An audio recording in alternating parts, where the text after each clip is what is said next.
Hello everyone. Today we shall discuss a poem Daybreak written by Henry Wadsworth Longfellow. আজকে আমরা যেটা আলোচনা করতে যাচ্ছি সেটা হলো ক্লাস 11-এর ডেব্রেক কবিতাটি, যেটি লিখেছেন হেনরি ওয়ার্ডসওয়ার্থ লংফেলো। তো প্রথমেই আমরা হেনরি ওয়ার্ডসওয়ার্থ লংফেলো সম্পর্কে কিছু জেনে নেব। হেনরি ওয়ার্ডসওয়ার্থ লংফেলো ছিলেন একজন American writer in 19th century, ঊনবিংশ শতাব্দীর একজন আমেরিকান রাইটার, যিনি জন্মগ্রহণ করেছিলেন 27শে ফেব্রুয়ারি 1807 সালে পোর্টল্যান্ড বলে একটা জায়গায়, ইউএসএ এর। তার মৃত্যু হয়েছিল 24শে মার্চ 1882 সালে। তার বাবার নাম ছিল স্টিফেন লংফেলো, তিনি একজন লয়ার ছিলেন এবং মাতা ছিলেন জিলফা লংফেলো। তো তেনার জীবনকাল 1807 থেকে 1882 সাল পর্যন্ত। এই সময়টা ইংরাজি সাহিত্যের কোন পিরিয়ডের অন্তর্গত? আমরা জানি 1798 সাল থেকে 1837 পর্যন্ত যে পিরিয়ডটা আমাদের চলেছিল ইংরাজি সাহিত্যে, সেটাকে বলা হয় রোমান্টিক পিরিয়ড। রোমান্টিক পিরিয়ডের বিভিন্ন কবির নাম আমরা পড়েছি আগের কবিতাতে, যেমন William Wordsworth, John Keats, P B. Shelley, S T. Coleridge, etcetera etcetera. তারপর 1837 থেকে 1890 পর্যন্ত যে সময়টা চলেছিল সেটিকে ইংরাজি সাহিত্যে ভিক্টোরিয়ান পিরিয়ডের অন্তর্গত করা হয়। তো আমাদের হেনরি ওয়ার্ডসওয়ার্থ লংফেলো ইনিও একজন সেই পিরিয়ডের একজন কবি। সেই পিরিয়ডে যে সমস্ত কবিরা ছিল তাদের মধ্যে তিনি ছিলেন একজন অন্যতম কবি। তিনিই প্রথম কবি যিনি দান্তের যে বিখ্যাত লেখা রয়েছে দ্য ডিভাইন কমেডি, এটিকে ট্রান্সলেট করেছিলেন। তাহলে he was the first American to translate Dante's the divine comedy. এই ডিভাইন কমেডিটাকে তিনি প্রথম ট্রান্সলেট করেছিলেন। তিনি এই যে ডেব্রেক, আমি আর বেশি কিছু তথ্যে যাচ্ছি না, আমি ডাইরেক্ট কবিতায় যাচ্ছি। তিনি যে এই ডেব্রেক কবিতাটি লিখেছেন, তো এই কবিতাটি তিনি প্রকাশ করেছিলেন তার মূল গ্রন্থ বার্ডস অফ প্যাসেজ। 1858 সালে তিনি প্রকাশ করেছিলেন একটা কাব্যগ্রন্থ, সেটা হচ্ছে বার্ডস অফ প্যাসেজ। আর এই কাব্যগ্রন্থ থেকেই তিনি এই ডেব্রেক কবিতাটিকে তুলে নিয়েছেন। তাহলে এই ডেব্রেক কবিতাটি আমাদের তুলে নেওয়া হয়েছে বার্ডস অফ প্যাসেজ থেকে। তাহলে what is the source of daybreak? তাহলে বার্ডস অফ প্যাসেজ। এটা কোশ্চেন হতে পারে পরীক্ষায়। এর মূল গ্রন্থের নাম কি? মনে রাখবে বার্ডস অফ প্যাসেজ, নোট করে নেবে। আচ্ছা, এরপর আমরা টেক্সটে চলে যাচ্ছি। এখানে ডেব্রেক কবিতাটি দেখো, তোমরা টেক্সট বইটা খুলবে। Henry Wadsworth Longfellow 1807 to 1882 was an American writer from 19th century, well known for lyric poem. Henry Wadsworth Longfellow ছিলেন একজন আমেরিকান লেখক ঊনবিংশ শতাব্দীর, এবং যিনি গীতি কবি হিসাবে গীতি কবিতা লিখতেন। এই গীতি কবিতার জন্য তিনি বিখ্যাত ছিলেন। A few of his famous work are voices of the night, ballads and other poems, the songs of Hiawatha. তার কিছু কাজের মধ্যে, কিছু লেখার মধ্যে এগুলি হলো উল্লেখযোগ্য। এগুলি আন্ডারলাইন করে নেবে, এগুলি তোমাদের পরীক্ষায় কোশ্চেন হতে পারে। The poem is written in rhyming couplets. The poem is written in rhyming couplet. এই কবিতাটি রাইমিং কাপলেটে লেখা। কাপলেট সম্পর্কে তোমাদের আমি আগের কবিতায় বলেছি। কাপলেট হচ্ছে শেক্সপিয়ারিয়ান স্টাইল। শেক্সপিয়ারিয়ান যে সনেট রয়েছে, সেই সনেটের আমরা পড়েছি যে 14 লাইনের কবিতা, সেই 14 লাইনের মধ্যে শেক্সপিয়ারের তিনটা স্ট্যাঞ্জা হচ্ছে 4 লাইন করে, 3 4 12 লাইন, এবং শেষের যে দুটো লাইন থাকে সেটাকে বলা হয় কাপলেট। তাহলে কাপলেট মানে হচ্ছে দুটো করে লাইন যার মধ্যে মিল থাকবে। তাহলে এখানে এই যে কবিতাটা ডেব্রেক, এই কবিতাটা দেখবে প্রত্যেকটা দুটো করে লাইন পরপর মিল আছে, এবং প্রত্যেকটা একটা করে কাপলেট। ঠিক আছে, কন্টিনিউইং ফর 9 লাইন্স, এবং এখানে 9টা কাপলেট রয়েছে। তাহলে 9 2 18 লাইনের এই কবিতাটি। Longfellow traces the journey of the wind as it passes over land and ocean ushering in fresh lively activities with daybreak. Traces means বর্ণনা করা বা রচনা করা, উষার মিন্স প্রদর্শক বা এজেন্ট, উপস্থাপক ইত্যাদি। এই কবিতাটি কী করছে, বর্ণনা করছে একটা যাত্রাপথ। কার যাত্রাপথ? বাতাসের, যেটি সমুদ্র বা মহাসাগরের ওপর দিয়ে উঠে আসছে, এবং ushering in fresh lively activities with daybreak, এবং এটি এজেন্ট হিসাবে প্রত্যেকটা জিনিসকে প্রত্যেকটা জায়গায় গিয়ে দিনের সূচনা হয়েছে সেটা জানাচ্ছে এবং তাদের কাজ শুরু করার আদেশ দিচ্ছে, তাদেরকে বলে দিচ্ছে যে দিন শুরু হয়ে গেছে, তোমরা তোমাদের কাজে লিপ্ত হয়ে যাও। তাহলে এই কবিতার এবার আমরা বিষয়বস্তুটা জানবো। এই কবিতাটার বিষয়বস্তু কি? দেখো, এই কবিতাটা হচ্ছে আসলে লংফেলোর কবিতার বিষয়বস্তু প্রাকৃতিক বস্তু, ভৌগোলিক অঞ্চল, জাতীয় উদ্দীপনা থেকে শুরু করে তিনি কল্পকথা ও উপকথার জগৎ অবধি বিস্তৃতভাবে তিনি লেখালেখি করতেন। তার কবিতা বহু ক্ষেত্রেই কিন্তু শিক্ষামূলক। তার অনেক কবিতা সাংস্কৃতিক এবং নৈতিক মূল্যবোধ সঞ্চার করে। তার কিছু কবিতা বা রূপক ধর্মীয় আছে। বহু ক্ষেত্রেই তার সুললিত কবিতাগুলি শিশুদের প্রতি তার ভালোবাসার প্রকাশ পায়। তার কবিতায় শৈশবের প্রকাশ বেশ দরদি এবং আন্তরিক। লংফেলোর কবিতার বিশেষত্ব হলো সরলতা, প্রাণবন্ত চিত্রকল্প, নৈতিক চেতনা এবং বর্ণনামূলক দক্ষতা। এই যে কবিতাটা রয়েছে ডেব্রেক, এই কবিতাটার মূল বিষয়বস্তু কী সেটা আমরা জেনে নেব। এখানে ডেব্রেক কবিতাটি সকালকে অর্থাৎ দিনের সূচনাকে তুলে ধরে। ভোরবেলায় সমুদ্র থেকে বাতাস আসে, সেটি দিনের শুরুর ঘোষণা করে। যাত্রাপথে সেটি দেখা হয় কার সঙ্গে? কুয়াশা, জাহাজের নাবিক, বনভূমি, বনের পাখি, মোরগ, শস্যক্ষেত, ঘণ্টাঘর, গির্জা সংলগ্ন কবরস্থানের মৃতদের সঙ্গে। সেটি মৃতদেহ ছাড়া অন্য সকলকে জেগে ওঠার আবেদন জানায়, তাদের কাজে লিপ্ত হওয়ার আবেদন জানায়, কিন্তু সেই মৃতদেরকে সে আবেদন জানায় না, তাদেরকে শায়িত থাকতে বলে। বাতাস ঘণ্টাঘরের চূড়াকে সকালে সূচনা করতে আহ্বান জানায়, কিন্তু সে মৃতদের একবারও সে জাগতে বলে না, তাদের চিরনিদ্রায় শায়িত থাকতে বলে। এখানে বাতাস হলো জীবন্ত প্রকৃতির অঙ্গ। কবি বাতাসকে মানবিক সত্তা হিসাবে কল্পনা করেছেন এবং তাকে কথা বলার ক্ষমতা দিয়ে তাকে মানব গুণ সম্পন্ন করে তুলেছেন। কবিতাটির ভাষা অত্যন্ত সহজ এবং সরল। ভোরবেলার সমুদ্র থেকে যে বাতাস ওঠে এবং কুয়াশার কাছে আবেদন জানায় তাকে চলাচলের জন্য স্থান করে দেওয়ার জন্য, তারপর বাতাসটি জাহাজগুলোকে অভ্যর্থনা জানায় এবং নাবিকদের সমুদ্রযাত্রা শুরু করতে আহ্বান জানায়। এরপর বাতাস দ্রুততার সাথে এগিয়ে যায় দূরবর্তী স্থলভাগের দিকে দিনের সূচনা ঘোষণা করার জন্য।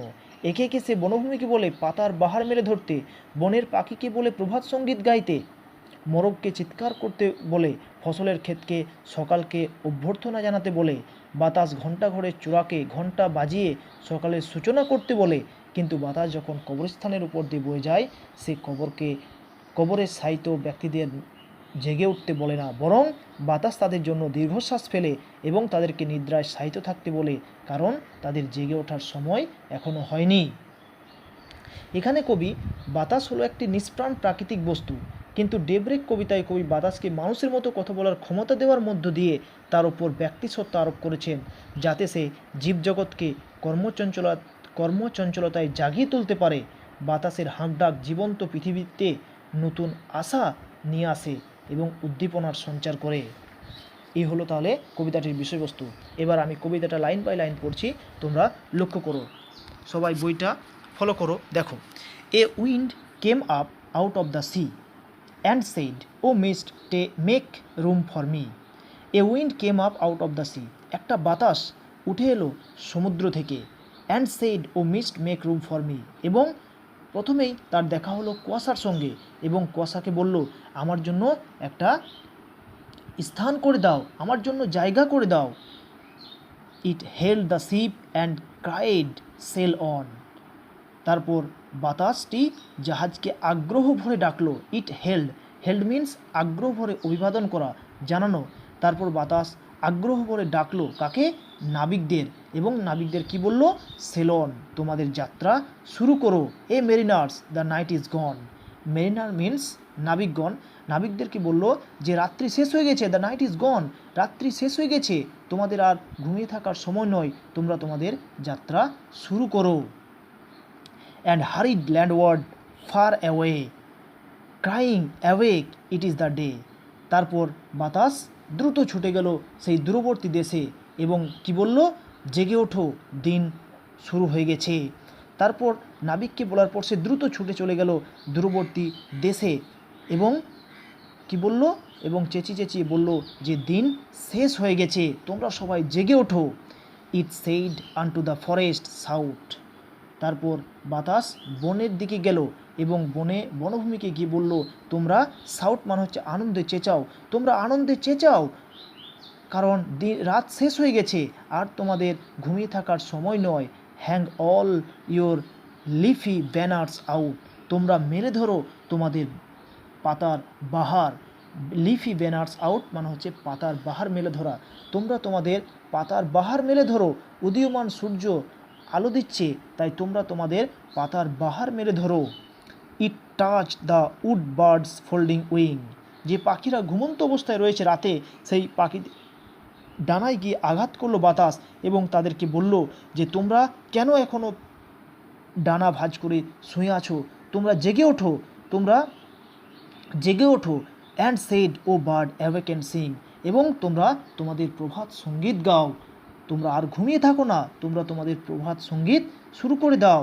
অ্যান্ড ওভার দ্য ফার্মস ও চান্টিকিলিয়ার, তারপর বাতাস চলে গেল কোন দিকে, সেই খামারের দিকে, যেখানে পশু পাখিরা থাকে, সেই খামারের দিকে গেল এবং সেখানে গিয়ে কি বলল, ও চান্টিকিলিয়ার ইয়োর ক্লেরিয়ান ব্লু, সেখানে মোরগকে গিয়ে বলল, তুমি তোমার চিৎকার শুরু করো, ভোর হয়ে গেছে, তুমি তোমার চিৎকার শুরু করো, দ্য ডে ইজ নিয়ার, দিন খুব কাছে, দিন চলে আসছে, তুমি তোমার ডাক শুরু করে দাও।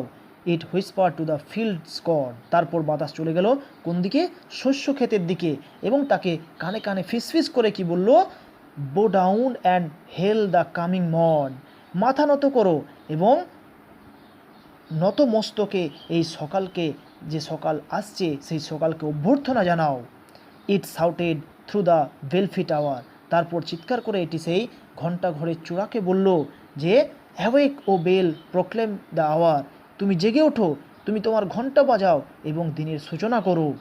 ইট ক্রস দ্য চার্চইয়ার্ড উইথ সাই, তারপর এটি কোথায় গেল, তারপর এটি চলে গেল সেই গির্জা সংলগ্ন এলাকায়,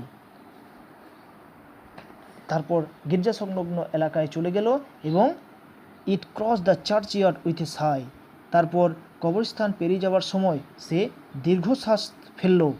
and said not yet, it cross the churchyard with a sigh and said not yet in quiet lie, তারপর সে সেই কবরস্থান পেরিয়ে যাওয়ার সময় মৃত ব্যক্তিদের দেখে সে দীর্ঘশ্বাস ফেলল, মৃত ব্যক্তিদের উদ্দেশ্যে সে দীর্ঘশ্বাস ফেলল এবং তাদেরকে বলল যে তোমাদের জেগে ওঠার সময় এখন হয়নি, তোমরা ঘুমিয়ে থাকো। তাহলে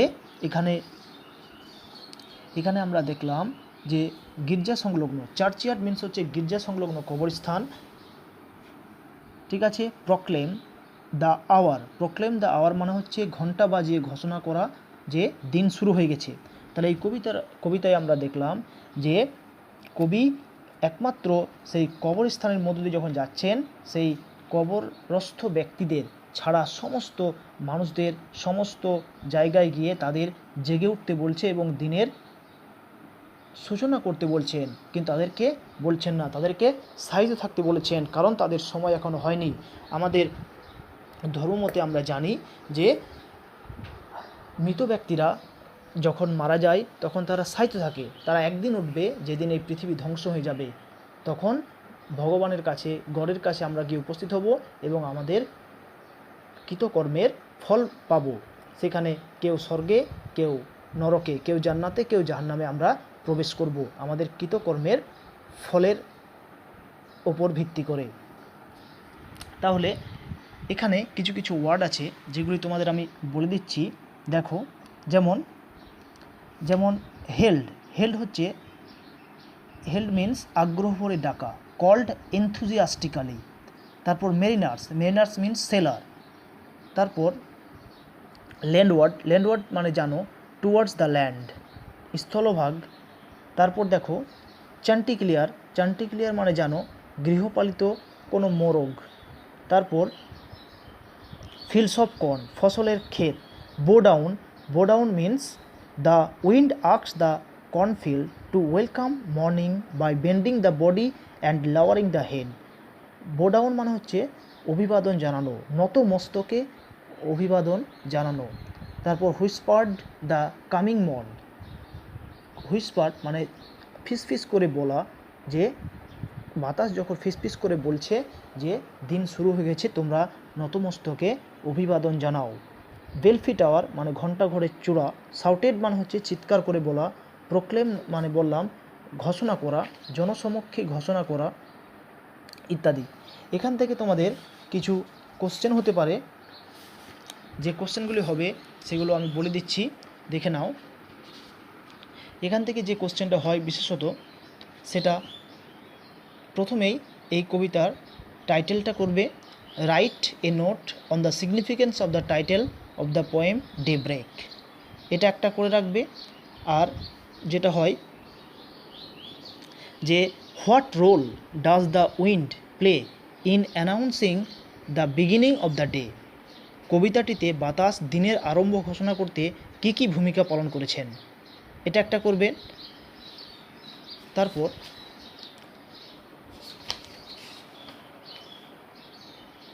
আর বিভিন্ন লাইন তুলে তোমাদের কোশ্চেন হতে পারে, লাইন তুলে লাইনগুলো ভালোভাবে পড়বে, তাহলেই হবে। আচ্ছা ঠিক আছে। আর আরেকটা প্রশ্ন হতে পারে যে give an account of the activities of the wind in the sea and on land as described in Longfellow's poem day ব্রেক। লংফেলোর ডে ব্রেক কবিতায় সমুদ্র এবং স্থলভাগে বাতাসটির কার্যাবলীর বিবরণ দাও। এই কোশ্চেনগুলি মোটামুটি করবে, তাহলেই হবে। আর কবিতাটা ভালোভাবে লাইন বাই লাইন পড়বে, তাহলে যে কোনো কোশ্চেনের উত্তর দিতে পারবে। ওকে ঠিক আছে, যদি কোনো প্রবলেম থাকে তাহলে জানাবে।